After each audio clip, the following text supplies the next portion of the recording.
ఏం బ్రదర్ అందరికీ ఏమంటారు మైక్ వద్దా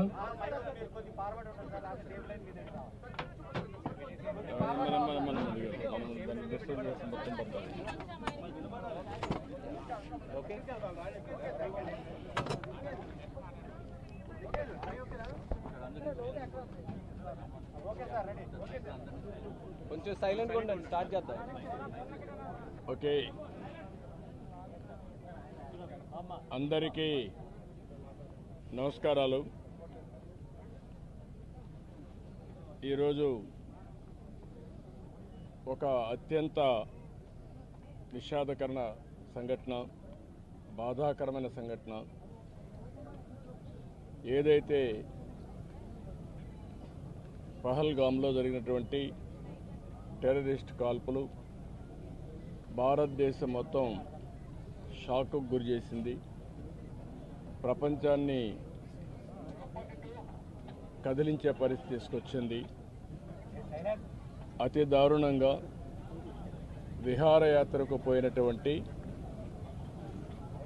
యాత్రికుల పైన విశిక్షణారహితంగా కాల్పులు చేయడం, అది కూడా ఇప్పుడే చంద్రమౌళి గారితో అక్కడ ఉన్న వ్యక్తి, ప్రత్యక్ష సాక్షి శశిధర్ గారు వచ్చారు.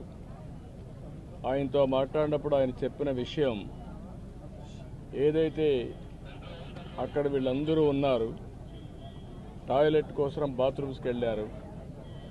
వెళ్ళిన సమయంలో ఒక ఇద్దరు వ్యక్తులు మొత్తం ఇష్టానుసారంగా AK-47 లాంటి గన్ పెట్టుకొని కాల్చుకుంటూ వస్తున్నారు. వీళ్ళు అక్కడి నుంచి పరిగెత్తారు. మిగిలిన ఫ్యామిలీ మెంబర్స్ ఎవరైతే మగవాళ్ళు ఉన్నారో కొంచెం ముందు పోగలిగారు. ఈయన కూడా వెళ్ళాడు కానీ కొంచెం వెనకబడ్డాడు. దాంతో ఈయన్ని ఆయన కళ్ళ ముందరనే కాల్చి చంపేసే పరిస్థితికి వచ్చారు.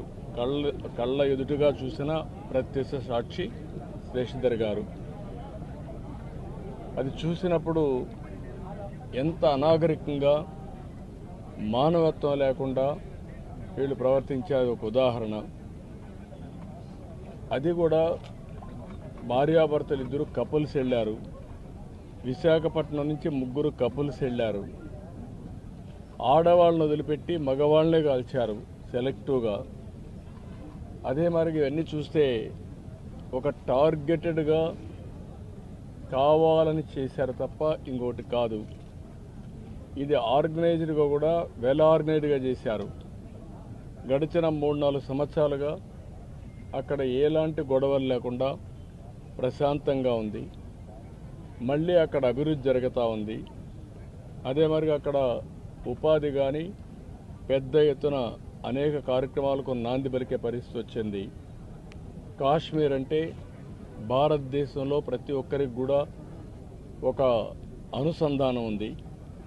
ఇది ఒక సుందరమైన ప్రాంతం, మన దేశంలో అత్యంత ముఖ్యమైన ప్రాంతం అనే అభిప్రాయం అందరిలో ఉంది. అలాంటి దగ్గర ఇటీవల ఎలక్షన్ చేయడం, ప్రజాస్వామ్యాన్ని కూడా పునరుద్ధరించడం, టెర్రరిస్టుల్ని పూర్తిగా నిర్మూలించి, టెర్రరిజాన్ని నిర్మూలించి ఈరోజు అభివృద్ధికి శ్రీకారం చుట్టే పరిస్థితి వచ్చింది.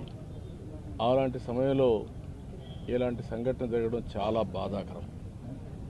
దీన్ని భారతదేశంలో ఉండే ప్రతి ఒక్కరు కూడా తీవ్రంగా ఖండించాల్సిన అవసరం ఉంది. ఇలాంటి టెర్రరిస్టులు భారతదేశాన్ని ఏమీ చేయలేవు.